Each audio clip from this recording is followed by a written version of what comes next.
오늘은 이제 지능 지수와 성공의 상관관계에 대한 내용을 좀 이야기해 보려고 해요. 여러분들 이제 우리가 지능 지수라고 하면 보통 막 IQ 막 이런 걸 이야기 하잖아요. 근데 실제로 맞아요. 그런 인텔리전스라는 어떤 지능이라는 단어를 기반으로 우리가 똑똑함 혹은 스마트함 이런 단어로 현대 이제 표현하고 있는 거죠. 근데 제가 최근에 이제 컨텐츠를 검색하다가 굉장히 재밌는 글을 발견을 했어요. 근데 이 사람이 뭔가 조금 너무 뼈를 때린다 싶을 정도로 지능 지수가 낮은 사람들의 특징이라고 글을 정리를 해놨는데, 와, 그거를 읽는데 되게 생각보다 뭔가 성공학에서 이야기하거나 자기계발 혹은 인스타그램에서 이야기하고 있는 내용들이랑 되게 일맥상통한 면이 있는 거예요. 그래서 제가 이제 한 개씩 여러분들한테 소개하고, 지능지수가 낮은 사람, 지능지수가 높은 사람, 그리고 그것을 바탕으로 뭔가 우리가 성공할 수 있는 가능성 기준으로 우리가 만약에 어떤 숫자를 정한다면 도대체 이러한 지능지수의 높고 낮음이 성공의 지수에 어떻게 영향을 미치는지 한번 이야기해 보겠습니다. 지능 지수가 낮은 사람들이 가지고 있는 첫 번째 특징은 바로 호기심의 부족이라고 해요. 호기심의 부족. 호기심은 우리가 무언가를 궁금해하는 그런 마음이잖아요. 근데 지능 지수가 낮은 사람들은 호기심이 별로 없대요. 뭔가 궁금해하지 않는데요. 그거를 알고 싶어 하지 않는데요. 그것을 귀찮은 거라고 생각을 한대요. 이거는 제가 진짜 개인적으로 느낀 사례가 있어요. 저는 이제 이쯤 되면 아마 많은 분들이 아실 텐데, 저는 어릴 적에 부모님이 이제 이혼을 하셨어요. 근데 이제 뭐 이혼이 뭐 자랑스러워서 혹은 이게 뭐 기분이 나빠서 그런 거랑 상관없이 어쨌든 그런 인생들을 이렇게 걸어오면서 제가 이제 어머니랑 주로 살다가 그다음에 20살에 이제 아버지랑 살게 됐었어요. 근데 이제 너무 오랜만에 이제 아빠랑 살게 된 거잖아요. 거의 한 6, 7년 동안 못 보다가. 근데 아버지랑 같이 한 6개월 정도를 살았는데, 이제 아버지가 저를 저녁에 이제 탁자에 식사하고 이렇게 간단하게 이야기하는 시간에서 그러시는 거예요. 너는 호기심이 없대요. 그래서 그 얘기를 왜 하지? 이렇게 생각을 했어요. 그랬더니 이제 어떻게 보면 약간 좀 지루하고 듣기 싫은 그런 말이었는데, 지금 보면 되게 중요했어요. 호기심이 없는데, 호기심이 없는 게 왜 문제냐면, 호기심이 없는 사람은 배울 필요가 없대요. 궁금해할 필요가 없대요. 그러다 보니까 발전할 필요가 없대요. 달라질 필요가 없대요. 더 나아질 필요가 없는 상태라는 거예요. 근데 지금은 네가 호기심 없이 살아온 게 아무 상관이 없겠지. 근데 앞으로 너가 호기심을 갖지 않으면 너는 새로운 것을 배울 수 있는 기회를 스스로가 제한해 버린다는 거였어요. 저는 이런 그 독서를 뼈 때리는 말을 저희 아버지가 얘기를 해주시면서, 호기심이 없다는 것이 문제가 될 수 있다는 사실을 그때 처음 깨달았던 것 같아요. 그러고 나서 보니까 세상에 모르는 게 너무 많은데 그거를 궁금해하는 생각을 한 번도 안 했던 거예요. 맨날 보던 동네니까 당연히 보던 거였죠. 근데 이 호기심이 제 인생에 한번 되게 중요한 역할을 하게 돼요. 제가 이제 수익화나 돈을 벌어들이는 그런 관련한 컨설팅을 하고, 또 인스타그램과 관련해서도 그런 작업을 하잖아요. 제 인생에서 한번 어느 날, 언젠지도 기억이 안 나요. 하지만 그 날에 제가 굉장히 강력한 충격을 받았고, 그 날을 기점으로 비즈니스 감각이라는 것이 한번 열리게 됐었어요. 그게 뭐였냐면, 저는 보도블럭이 그냥 보도블럭이라고 생각했고, 버스 정류장은 그냥 버스 정류장이라고 생각했어요. 제 눈앞에 보이는 모든 나무 심겨져 있는 거나 벽돌이나 뭐 조경이나 이 모든 것들 있잖아요. 우리 그냥 당연하게 일상에서, 도시에서 보는 것들. 제가 왜 이 호기심을 가지고 보다가 어느 순간에 딱 비즈니스 감각이 열리는 그런 순간을 맞이하게 됐냐면, 이거를 가지고 누군가는 돈을 어마어마하게 벌고 있다는 생각이 드는 거예요. 그러고 나서 이 호기심이 거의 한 10배 정도로 팍 뛰게 됐어요. 그 순간부터 제가 스타벅스를 가든 어딜 가든 길거리를 보는데, 와, 저거를 다 누가 만들어가지고 돈을 번 거 아니에요. 심지어 맨홀 뚜껑 있죠. 맨홀 뚜껑. 저 농구 가러 갔을 때 아는 형이 맨홀 뚜껑을 만드는 회사가 있는데 돈을 어마어마하게 번대요. 저는 그런 생각을 해본 적이 없어요. 호기심을 가져본 적이 없고 궁금해 해본 적이 없어요. 근데 여러분들, 저는 아마 뭐 다른 관점도 있겠지만 개인적으로 이런 호기심을 기반으로 한 세상에 대한 관심, 돈에 대한 관심, 이런 것들이 여러분에게 세상에는 돈을 벌 수 있는 방법이 되게 많다, 뭐 이런 수익화적 관점에서도 이 호기심이 되게 크게 작용한다라고 생각을 합니다. 자, 지능이 낮은 사람들의 두 번째 특징은 바로 학습에 관심이 없대요. 학습에 관심이 없대요. 학습은 무언가를 배우는 거잖아요. 그래서 여러분들 배우는 거는 너무 도움이 된다는 사실을 많이 알고 있습니다.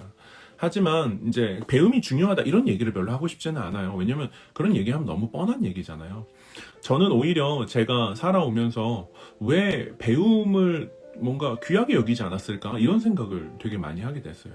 그러고서는 제 인생을 돌아보니까 배우는 것이 즐겁지 않았었더라고요. 왜 유태인들은 왜 그런 책을다가 꿀을 바르고 막 꿀을 이렇게 핥아먹게 한다 그러잖아요. 제가 어디서 책에서 봤던 것 같아요. 그러니까 그만큼 어떤 배움의 기쁨에 대해서 배운 적이 없는 거예요. 그러니까 우리는 무언가를 항상 굉장히 많이 배우고 있는데 그 배움의 기쁨에 대해선 배워본 적이 없다는 사실 혹시 생각해 보신 적 있으세요?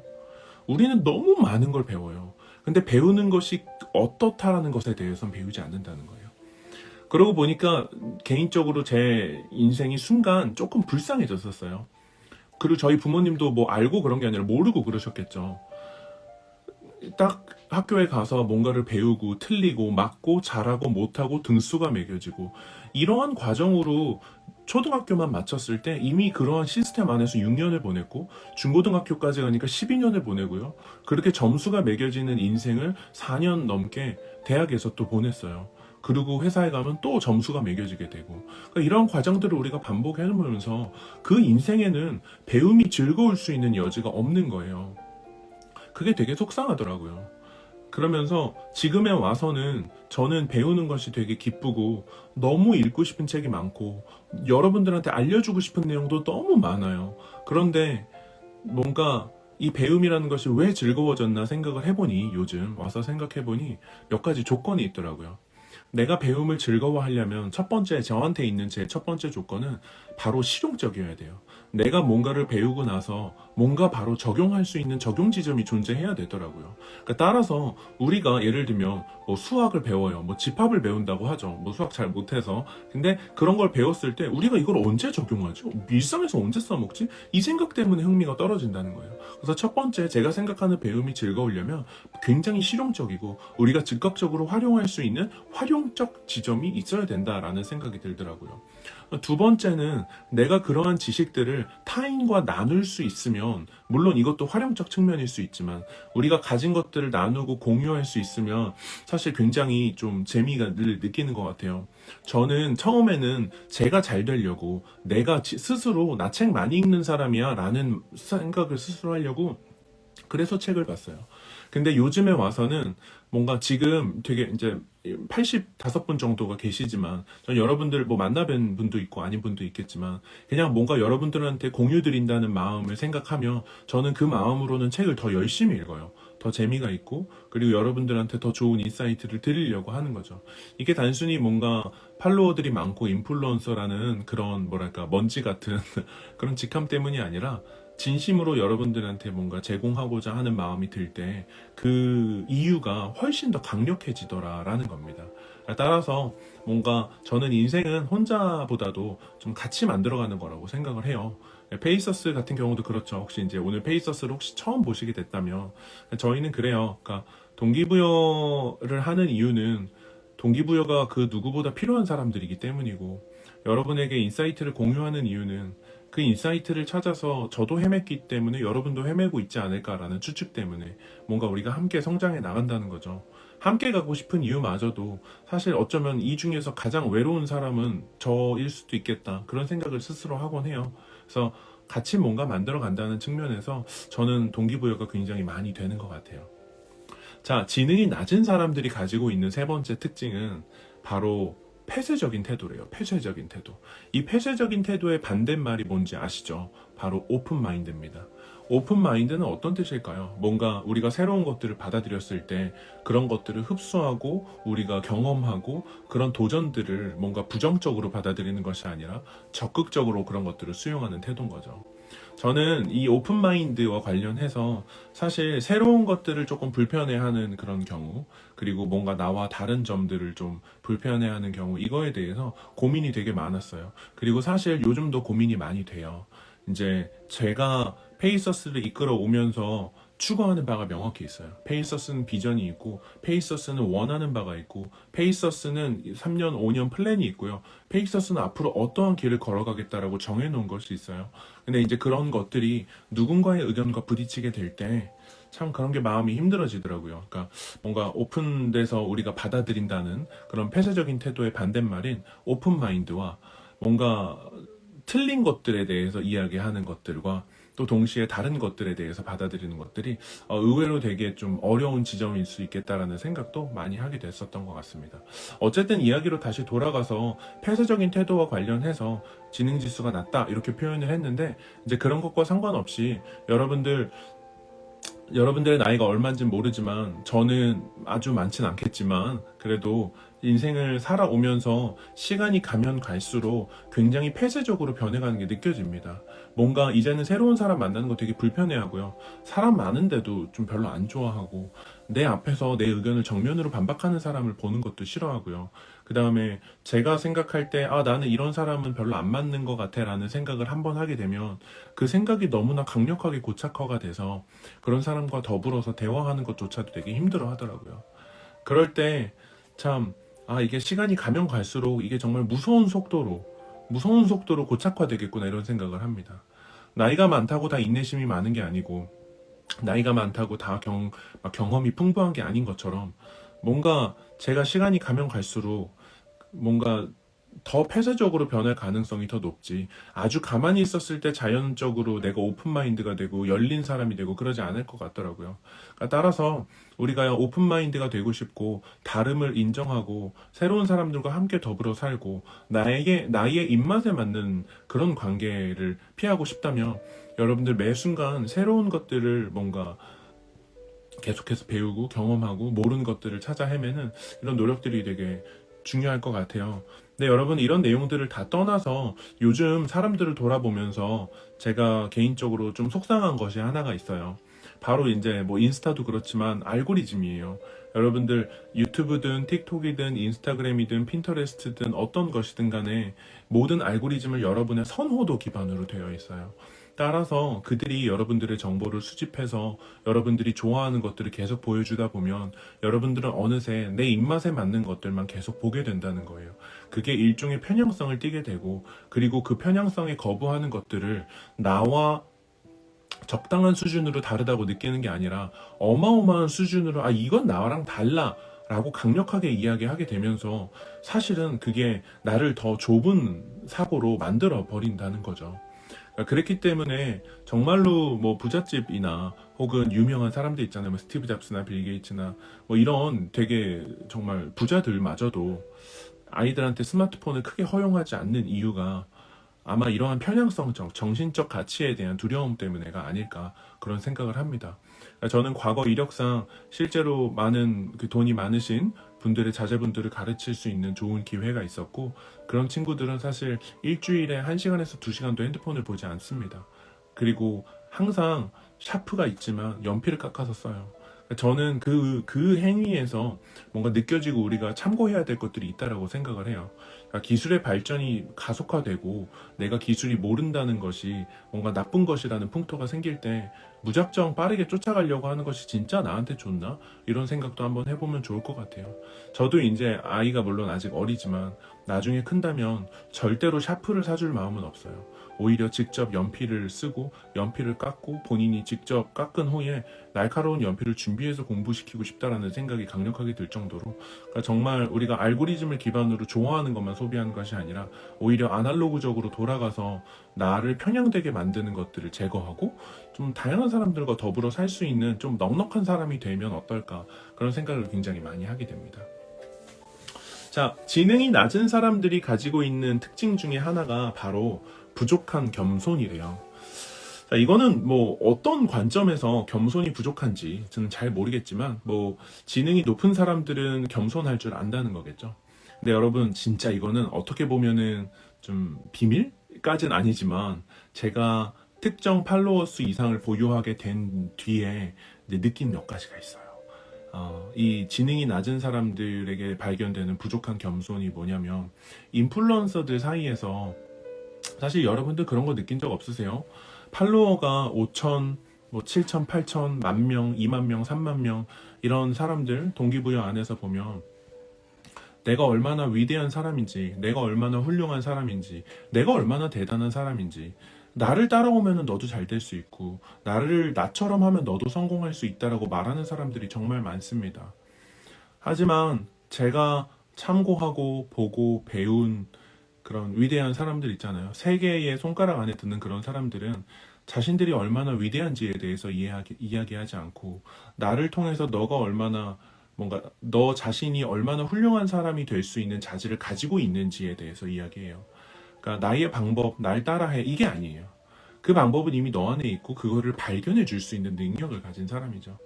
따라서 진짜 나의 인생을 바꿔주는 수 있는 그런 우리가 소위 말하는 멘토라는 사람들은 나처럼 해. 나처럼 하면 너도 잘 될 수 있어. 라는 메시지보다 너가 가진 것들, 뭔가 나라는 사람이 가진 그런 어떤 재능과 방식과 장점과 할 수 있는 것들을 다시 일깨워줘서 그 사람, 나만의 방법으로 성공을 만들어줄 수 있는 사람이 저는 그런 사람이 진짜라고 생각을 해요. 저는 그렇게 배웠고 제가 바라보는 그런 멘토들은 다 그렇게 하고 있습니다. 페이서스를 보면서 제가 홍보나 자랑이나 이런 것들을 최대한 지양하는 이유는 저희의 방식이 여러분의 성공의 방식인지 아닌지 몰라요. 사실 따지고 보면 너무 많은 사람들이 무분별하게 갖고 있다는 거죠. 얘기가 조금 멀리 갔을 수도 있는데 여러분들 지능지수와 겸손은 사실 겸손하지 않은 사람들 보면 저는 인간들은 다 비슷한 걸 느낀다고 생각을 해요. 저 사람 저렇게 자랑하지만 어느 순간에 자연의 섭리처럼 꽃이 피면 지게 되는데 뭔가 왜 저렇게까지 할까라는 생각을 하게 되고 또 그러한 혹하는 마음에 우리가 그 사람한테 간다 하더라도 어떤 포인트가 되면 인생이 그래요. 이게 제 의견이 아니라 그냥 인생의 원리가 그래요. 여러분들 어떤 지점까지는 멘토나 내가 원하고 이렇게 추앙하는 사람이 특정 지점까지는 데려갈 수 있습니다. 하지만 그들이 데려가는 지점은 굉장히 초입이에요. 아니면 그 초입을 넘어가게 되면 그 사람의 방법대로 가는 거예요. 그게 여러분들한테 맞지 않습니다. 다른 인생을 갑자기 살라고 하는 거랑 똑같은 거예요. 따라서 여러분의 인생에서 원하는 것을 얻는 여정에는 어느 순간에는 여러분만의 무언가를 뿜어내야 됩니다.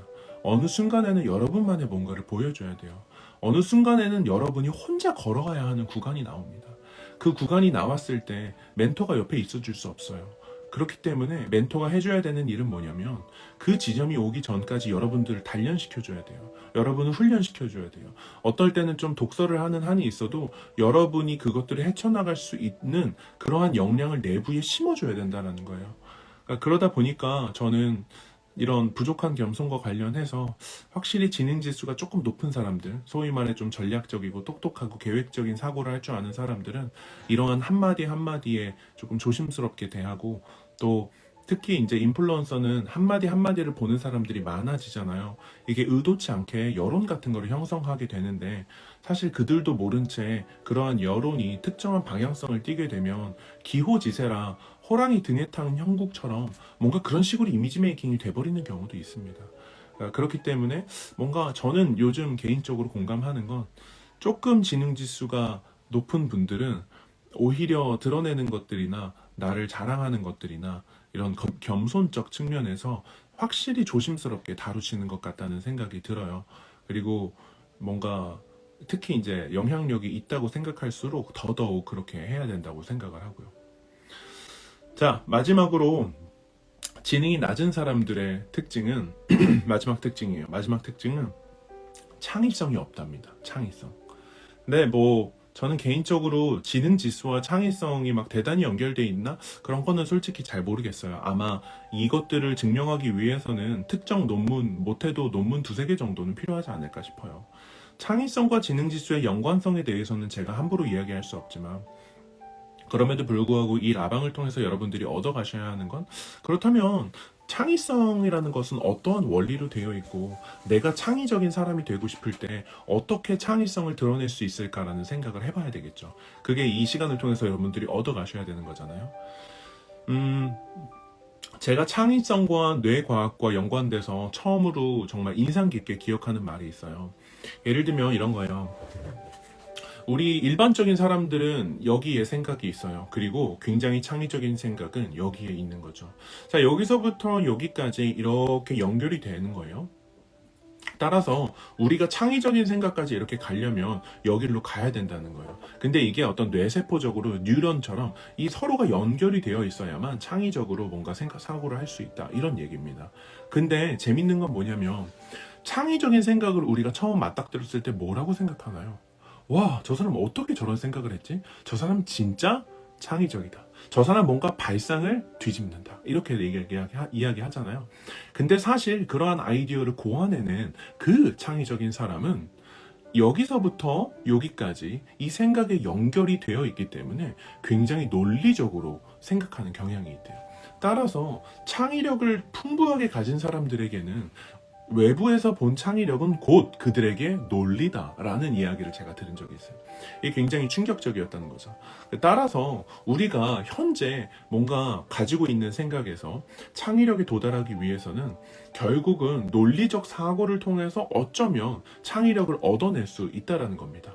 그러면 이제 우리가 어떤 생각을 해요. 그리고 그 생각을 창의적으로 만들어버리거나 바꾸고 싶다고 가정을 해보죠. 그럴 때 우리가 그러면 어떻게 생각해야 될까요? 첫 번째는 내가 갖고 있는 그 생각 자체가 만약 틀린 것이라면 하는 가정을 해봐야 돼요. 그렇잖아요.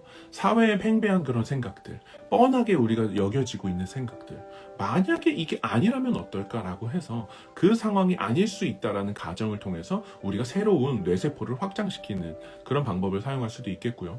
자, 두 번째로 우리가 해보는 건 이것을 정면으로 뒤집어 보는 겁니다. 예를 들면은 뭐 A는 B야.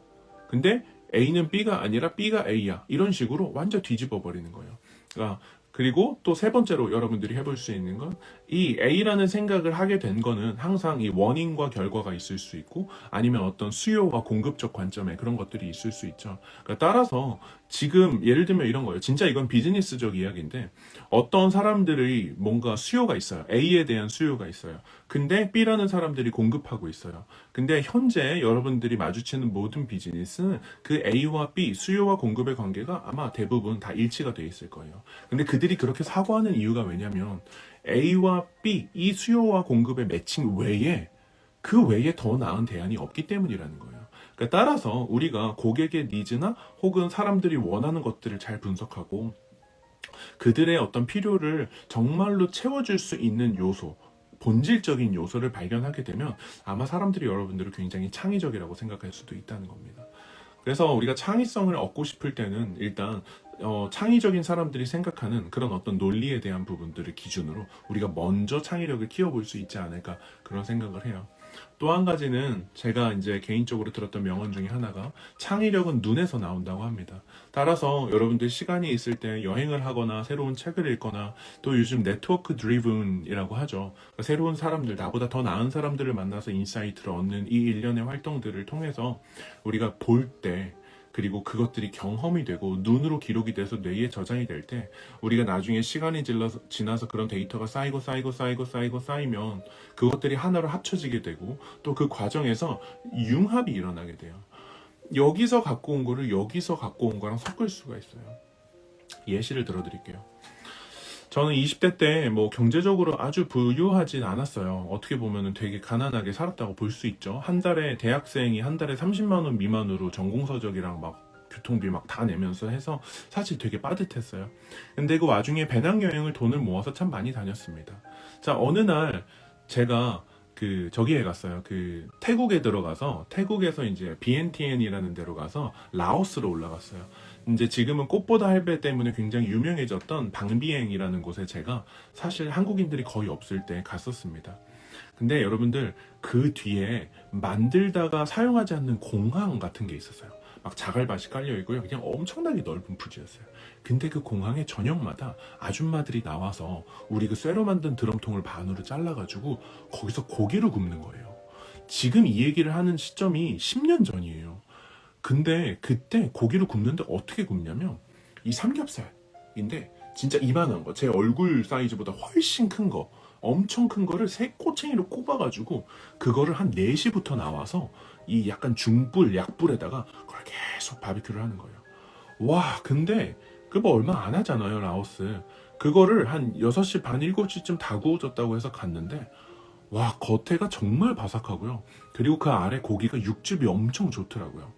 그러고 나서 제가 나중에 요식업을 한번 해보고 싶어서 고기와 관련한 그런 고깃집 같은 걸 해보고 싶어서 막 고민할 때 그때 생각이 났습니다. 우리나라에 이런 거 없잖아. 우리나라에 이렇게 고기 굽는 방식 없잖아. 이렇게 무식하다고 생각할 정도로 고기 굽지 않잖아. 이런 걸 심지어 쇼맨십도 되고 사람들이 관심 가지고 심지어 어마어마하게 맛있고 뭔가 크리스피하게 이렇게 장시간해서 구워준다고? 소위 말해 요즘 뭐 영양센터에 닭 만드는 거랑 비슷한 형태예요. 근데 우리나라는 이제 요즘은 그래도 좀 찾을 수 있겠지만 그 당시만 해도 없었어요. 그때 딱 느꼈습니다. 우리가 경험하고 우리가 알고 우리가 본 모든 것들은 결국 현실에서 접합될 수 있는 어떤 접점이 있고, 그리고 그 접점을 잘 찾아내는 것에 따라서 어쩌면 굉장히 창의적이다라는 그런 코멘트가 충분히 생겨날 수 있다라는 겁니다. 따라서 여러분들 혹시 시간이 되시거나 개인적으로 여유가 되신다면 미술관, 뭐 음악회, 뭐 내가 잘 모르는 것들, 뭐 댄스 동아리, 뭐 어떤 것이든 좋아요. 여러분들의 삶을 뭔가 신선하게 만들어줄 수 있고 한 번도 해보지 않아서 오히려 너무 몰라서 막연한 두려움을 갖는 그런 거 있잖아요. 그런 것들을 한번 경험해 보세요. 그런 것들에 한번 도전해 보시고 그 모든 것들이 여러분의 인생의 퍼즐 조각이 되어서 나중에 여러분의 창의성에 굉장히 강력하게 기여할 거라고 생각합니다. 네. 자, 오늘은 지능지수와 성공에 대해서 좀 알아봤어요. 제가 이제 클로징으로 오늘 어떤 이야기를 하고 싶은지도 정해왔어요. 나중에 아마 여러분들 찾아보셔도 좋고 또 여러분들 생각에 이미 보셨을 수도 있는데 이 조던 피터슨이 지능지수와 행복의 상관관계에 대해서 이야기한 적이 있어요. IQ가 몇이냐에 따라서 적합한 직업군이라는 게 있대요. 물론 뭐 무조건 그게 옳다 그렇게 생각하지는 않아요. 다만 나보다 내가 수월하게 일 처리를 할 수 있는 직군보다 너무 높은 어떤 직군으로 가게 되면 뭔가 다른 사람들은 3일 안에 처리하는 걸 나라는 사람이 일주일 안에 처리할 때 내가 스스로 행복감을 느끼지 못하게 된대요. 그래서 우리가 행복하려면 내 지능 지수에 맞는 직업을 고르는 게 행복감 기여적 측면에서는 훨씬 낫다라는 메시지였어요. 제가 여러분들한테 이 오늘 라방을 정리하면서 드리고 싶은 말씀은 딱 두 가지예요. 여러분들 지능지수가 어떻든 그리고 여러분들이 원하는 삶이 어떻든 간에 이제 최근 뇌과학 연구 결과에 따르면 우리가 원하고 집중하는 분야로 뇌세포가 확장되고 그 분야의 역량을 키울 수 있대요. 따라서 이러한 내용과 상관없이 여러분들의 인생에 필요한 것들에 집중하세요. 뇌과학적으로. 정말로 그것에 집중하셔야 돼요. 내가 긍정적인 삶을 원하세요? 앞으로 일주일 동안 긍정에 대해서 계속 생각하시고 긍정적으로 사는 방법을 찾아내세요. 또 하나는 여러분들이 성공하고 싶으세요? 목표를 정하고 그 목표를 어떻게 달성할 수 있는지 정말 열심히 고민하세요. 그런 분야로 여러분들의 뇌세포가 활동하기 시작하고 뻗쳐나가기 시작하고 확정되기 시작하고 정말로 이렇게 연결되기 시작하면 여러분들이 원하는 것이 어떻게 그게 가능했는지 모르지만 여러분들한테 다가오게 되고 찾아오게 되고 그런 것들이 실제로 구현되게 된다라는 겁니다. 그리고 또 하나는 지능을 넘어선 여러분들 인생의 깨끗한 노력 같은 것들이 들어갔으면 좋겠어요. 정보가 많고 방법들이 난무하는 시대잖아요. 근데 제가 최근에 읽은 뇌과학 이야기에 따르면 정보의 과잉 때문에 우리가 되게 힘들어한대요. 하루 안에 소비할 수 있는 정보의 양, 소위 말해 약간 치사량 같은 거라면 하루 안에 우리가 소비할 수 있는 처리량이 굉장히 많대요. 그리고 되게 힘들어한대요. 이렇게 뭔가 해결책과 방법이 난무하고 뭐가 나한테 맞는 건지 모를 때에는 여러분들 나한테 집중하고 그리고 그 나한테 집중하는 그런 시간을 깨끗하게 시간 투자하셨으면 좋겠어요. 필요하시면 여러분들 그런 시계 같은 것도 구입하시고 그리고 타이머 같은 거 맞춰두셔서 정말로 시간을 체크해두면서 깨끗하게 성공을 향해서 가시기를 권합니다. 되게 많은 사람들이 빨리 가는 방법을 쫓아가요. 되게 많은 사람들이 효율적으로 뭔가 하려고 해요. 근데 여러분, 페이서스 10만에 대해서 이야기할 때도 효율적인 방법이라는 거 없습니다. 처음에 소비가 되고 낭비가 된다라고 생각했던 것들이 오히려 더 큰 결과를 가져다 줬어요. 따라서 사람들이 현재 굉장히 이거 너무너무 중요해라고 말하는 것은 사실 아까 창의적 측면에서 너무너무 중요하지 않을 수도 있어요. 왜냐면 그 얘기를 하는 사람도 분명하게 이해하지 못하고 있을 확률이 굉장히 높거든요. 그렇기 때문에 우리는 그 우리나라에 있는 그런 어설픈 베스트셀러 말고 정말로 정말 큰 부자들 해외에 그런 좋은 양서들을 읽어야 되고 또 그러한 양서들을 바탕으로 나를 위한 시간을 깨끗하게 투자를 하고 빨리 가려는 마음, 효율적으로 가려는 마음, 어떻게 생산성을 높여보려고 하는 마음 그런 게 아니라 그냥 전공법으로 여러분의 인생을 뚫어가시며 오히려 다른 사람들을 지나쳐서 먼저 가시게 되는 여러분들을 발견할 거라고 생각합니다. 지능지수에 대해서 이야기한 건 제가 알고 있는 몇 가지 지능지수와 관련한 연구 결과와 이야기들을 공유하고 또 결론적으로는 그런 것들을 넘어서 여러분들이 성장할 수 있는 지능지수와 상관없는 그리고 그것들이 없어도 성공할 수 있는 그런 인사이트들을 조금 나누고 싶었던 것 같아요. 어쨌든 여러분들 이 가는 그 길에는 힘든 일도 있고 어려운 일도 있어요. 알아요. 저도 그랬고 어려운 순간들이 많았습니다. 근데 여러분들 그 순간이 왔을 때 어떤 순간이 오든 간에 도망가거나 피하거나 우회하거나 효율적이거나 빨리 가거나 그런 생각 자체가 저는 개인적으로 그렇게 좋은 것 같지 않아요. 성공한 사람들도 그렇게 이야기하고 실패를 다루는 방법도 그게 아니에요.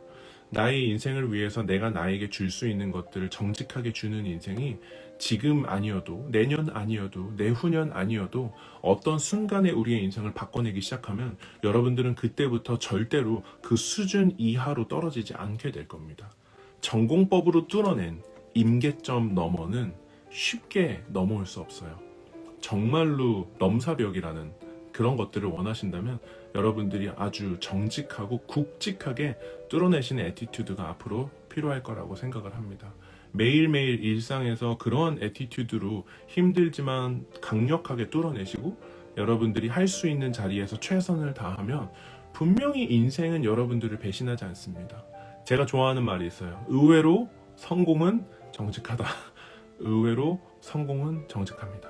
네, 그렇게 여러분들이 잘 될 수 있는 일을 지금 당장 여러분들 자신을 위해서 기여하는 그런 여러분들이 됐으면 좋겠습니다.